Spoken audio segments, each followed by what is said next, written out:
They're gonna call man titty, bruv.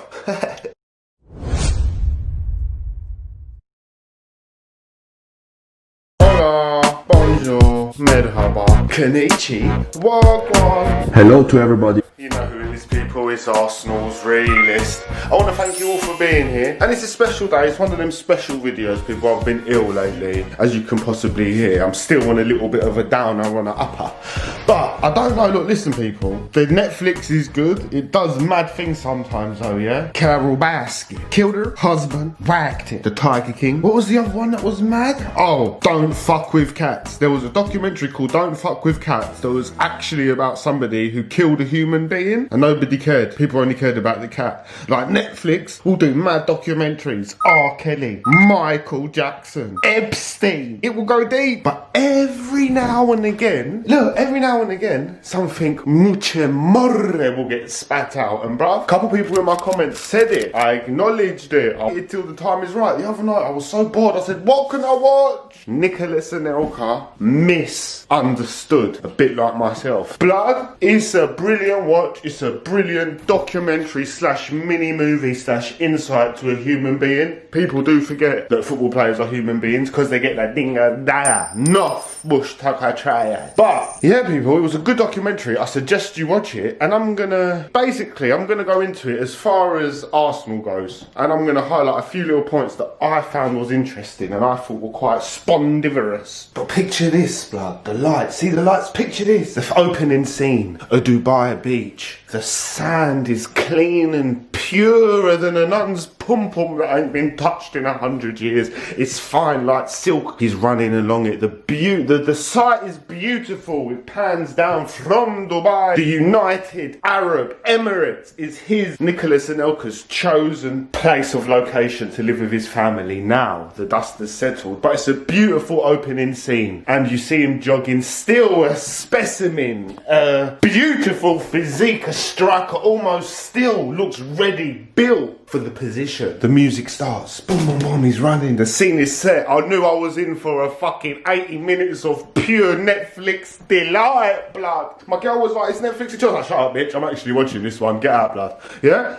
But his opening words, you hear it narrating as he's running, it's dramatic, it's beautiful. Everything I done, don't do it. They will turn on you. You want to be like me? It's pointless. You're not me. A beautiful few opening words there. That's a quote from Nico himself. I know his name's Nico now. That's what they call him for shoot, blood. Nico. Do you know what they call Thierry Henry, blood? Titty. How you gonna call a man titty, blood? Bruv, if there's a player called Bum Upperdo, would you? Because you got titty and bum bum in the same dressing room. But blood, Thierry Henry's called titty. But yeah, bruv, we'll carry on. But like I said, you then find out, it goes straight in almost to Thierry Henry describing his friend in a jokey, brilliant way, as the French have got a brilliant way with the words. And he says, listen, if Nicolas and Nico was a movie, it'll be Harry Potter, bruv. It's crazy, the turns are left to right. He says, but it will be structured more like Star Wars. The beginning's near the end and the end's near the beginning. I thought, blood, how does Thierry Henry do it, blood? How does my Dom Titty, how does he do it, blood? Every time he talks, he makes it beautiful, blood. But it's true. And as much as I thought I knew about the Anelka story, I went on to learn a lot through this documentary. It's really good. And then he also puts a little bit of football in right at the beginning, this is. And Thierry Henry says, but he's also possibly one of the greatest strikers, in my opinion, ever. And that must mean that means a lot coming from Titty. Bum, titty, bum, ba titty, bum, bum. But that means a lot coming from Titty yourself. Then the music carries on. It goes to a couple projects in France, and you see a couple of his friends talking. One's who's a comedian now,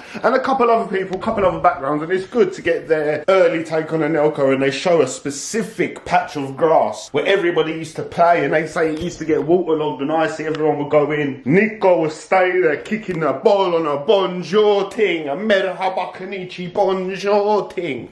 And then they could see him always playing, always had a passion for the ball. But this is where Claude the Fraud comes into it, because I heard this is why Claude's got his name, blood, his mum, Claude's mum named him. Claude the Fraud from AFTV, his mum named him because of this reason. Anelka was always inspired by his older brother, and his name was, wait for it, bing, bing, bing, Claude.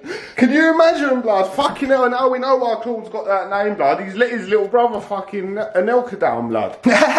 Can you imagine that? Like, real talk, man's name's Claude, blood. Claude needs to carry yourself better, blood. You got a respectable name you're carrying now, blood, yeah? You melon. But now, make sure you watch this documentary, people. I'm just pointing out a few bits and bobs. But we fast forward in the documentary to 1992. A lot's happened, but we're there. At the top footballing academy in France, called Clairefontaine, if I'm not mistaken. 500 young, hungry, athletic, competitive, animalistic natured in their achievements, trying to get to the top of football are there. 500 of them. Only 23 shall pass, sir. 23, yeah? I don't know if he has 11 players, 11 subs and the goalie, but it's the perfect numbers. But only 23 will pass. Now, at this point in the documentary, a quick little cameo kind of thing. The camera changes like this. Boom, boom, boom. And you see Pires there. Robert Pires. He says it. Listen, I'm sorry to say it, but once you're in there, whether you're 12, 13, 14, 15, it's war from the get-go. If you want to make it, you'll make it. The pressure's not easy. If you're young and you slip for a day, you're gone. You will not make it. The competitiveness is high. So straight away, listen, the documentary ain't far in. I've heard Robert Pires. I've seen Thierry Henry and Anelka's chatting. I'm like, bullet. I'm like roller Sponduli,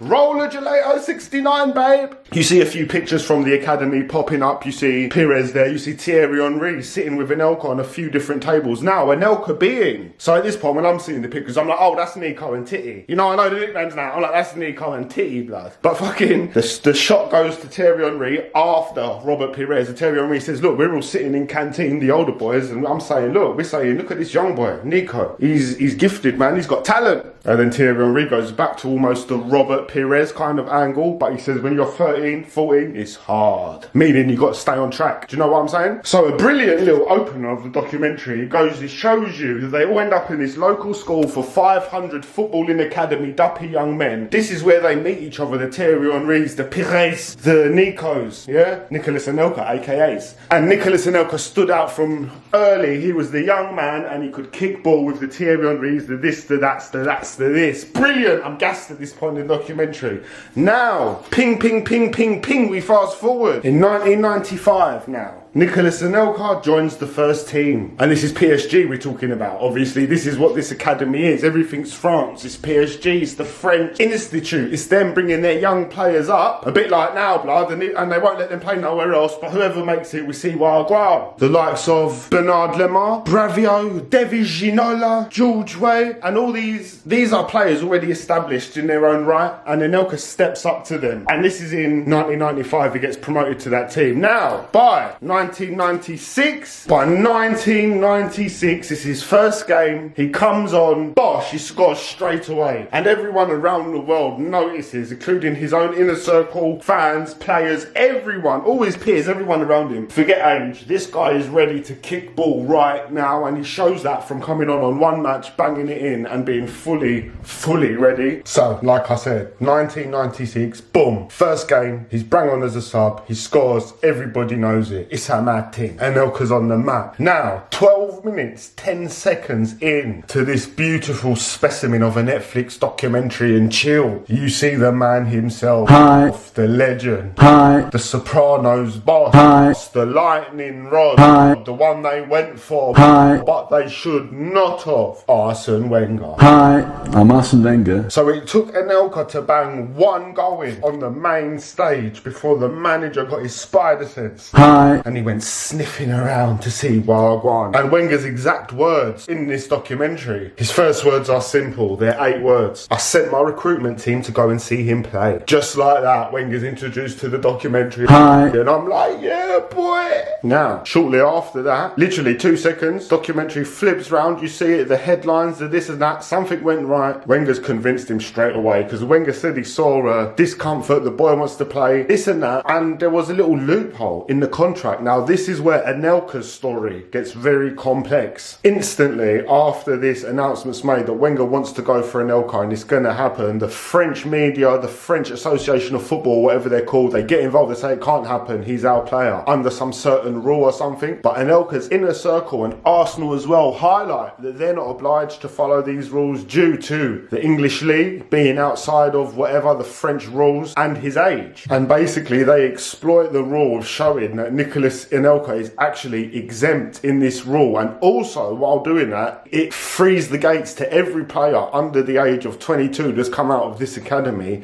that actually you're not a prisoner to PSG. You don't just have to sit on the bench and fade away and bang one goal in here and there. Actually, you can do what you want. Contractually, you're not locked down by anything. And that's what happened. Just like that, boom, the following season, Nicolas Anelka joins the likes of Ian Wright, Ray Parlour, Tony Adams. And this is an Arsenal that's got stability, foundation. The greatest, strongest, brilliantest fans that was all around, from all around. And I'm giving you a relay of the words that were said in the documentary now. Literally woven into the fabric of English football's fan base, everything, and that's the words from then. And Anelka joins right into that. Boom. So he's joining the squad, he's in North, he's in Arsenal. A quote from Wenger himself now, he says, you got to bear in mind, he's just come from France into England, it's a new country, it's a whole new world. Patrick Vieira was a big bridge to help Nicolas Anelka adapt and everything, because Nicolas Anelka goes on to say that, new teammates, new country, new language, but Patrick Vieira really helped me. And then a shot goes to Patrick Vieira, and Patrick Vieira explains some of the ways in how we helped. He said, I wanted to try and be a friend to him. I picked him up, I dropped him off. I know it's hard and you can be very disorientated when you come from the French league to the English league to get accustomed to everything. So we've got to bear that in mind as well, people, with Pepe. Although the logical part of the fan base really have done, and it's going to take time and bits and bobs, but it comes with every league and every switch and every transition from a 18-year-old player, the transition to become a fully registered player. We're seeing it. Saka's, Willock. Some players might develop quicker than others. Martinelli's. Some might take a bit longer. Reece Nelson's. This and that. There's all different stories and that and this, and we have to bear with it. And it all comes down to a manager. But I'm going to get into that in a minute. So Nico will go on to say it was different from French football. A lot of commitment, a lot of contact. So I had to adapt and change my game. I wasn't ready for battle yet. So I had to go and train with the reserves. Very down, he said that in a way, and this and that. And you can imagine, you've put your finger up to PSG, you've walked out the door, you said it's over, bruv. You've shown the whole way, you've lit up media and football and everything in a time where it's not easy to be the headlines. Back then, he changed the way, left, marched forward, and now he's thinking, I'm on the bench, this and that. But Wenger saw parts of his game that had to improve, and the English game is different.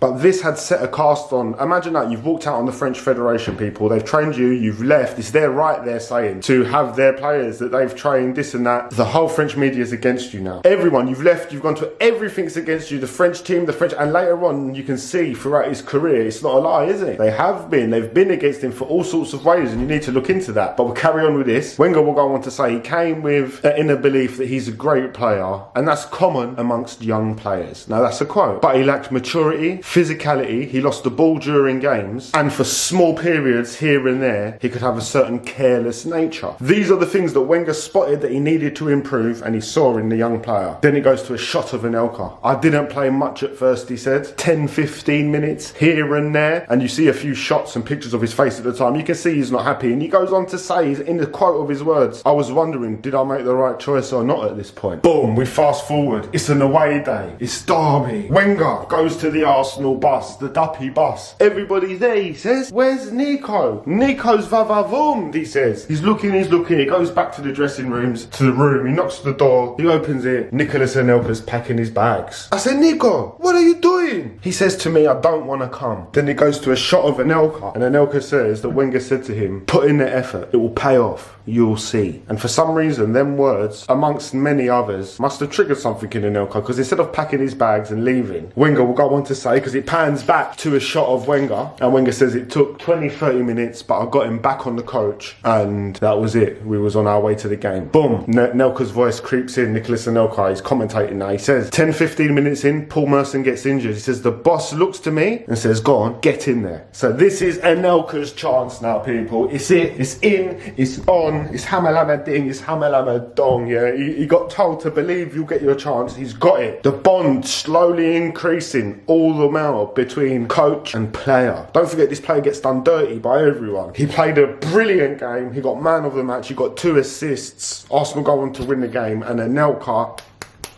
It all clicks. His words, he says, it all clicked, he said. Whether you're strong, you're good, you need your coach to back you. Because if you have a mediocre game or a not so good game, you can bounce back stronger. And it's this belief and passion that my manager had in me that made me want to give it my all. So, Wenger cracked the enigma that was Nicolas Anelka. When you go back and look, he actually wasn't problematic. It's a bit like Aubameyang. Why don't Liverpool want him? They said in his career, he's a problem, the press said. Real Madrid don't want him, he's a problem. He got left at Dortmund all this time. If we didn't get him, who knows, maybe nobody would. He's coming to Arsenal, he's been nothing but a joy. A brilliant role model for young people, a fucking absolute brilliant athlete. He mixes with all sorts of fans, a fucking legend on that fucking pitch, and a brilliant role model, which is good to say, a brilliant. So do you know what, this media, what they did to Anelka, they've tried to do it to many players unsuccessfully, but they really fucked Anelka over. Really, fuck this dirty media. This is what I'm saying, come to the truth. It's Arsenal's Realist, we're banging out the truth. But let's carry on, because in 6 Ras Clark months, listen, it takes 9 months to make a baby blood. It only took 6 months for Anelka, Wenger, to get Anelka and transform Arsenal. Bit like Bumblebee. Went from a whip that was decent into something that shoots rockets out from its legs, bruv. The unlucky number, 13. That's how many points we was behind United. Let me paint the picture for you people. It's an away day. We're going to dirty Trafford, aka Old Trafford. The theatre of Ras Clark nightmares, blood. It's a brilliant game. It's a tough game. It's a tight game. There's highs, there's lows. It's a duppy team. All players impose themselves on this match. Man U fight a good game. Arsenal fight a good game. The ball comes from high. It gets crossed in from the halfway line from the right-hand side, almost into the centre of the park. Who's there? None other than the French duppy man himself, Nico. He jumps, he heads it, he lays it off just to Overmars. Overmars, right foot, nutmeg Schmeichel, 1-0 Arsenal. Arsenal are well and truly in the race to try and win this league now. We fast forward,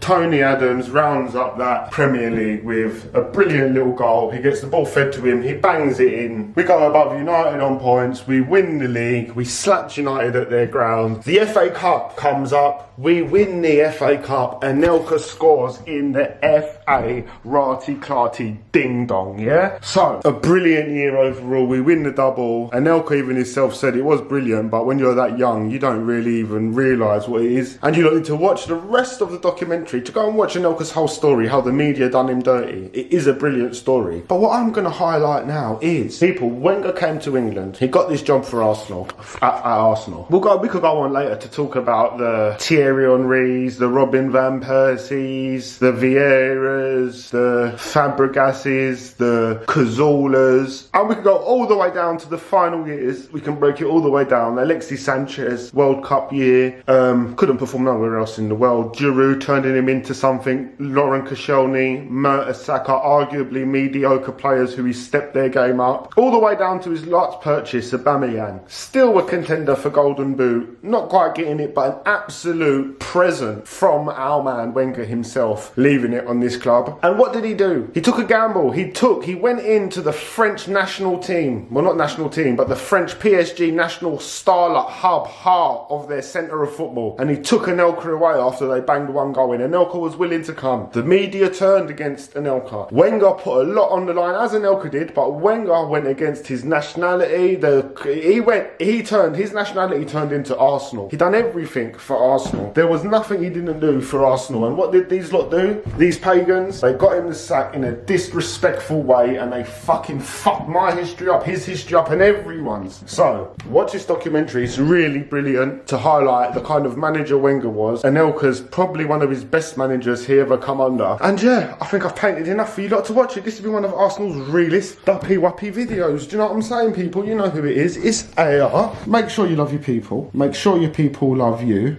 Like, share, subscribe. Obviously, they closed my channel down, people. We had 4,000 subs. But numbers are just numbers. Who gives a shit about numbers? But at the end of the day, 1 + 1 makes 2. Make sure you love your people, and your people will love you. See you later, guys.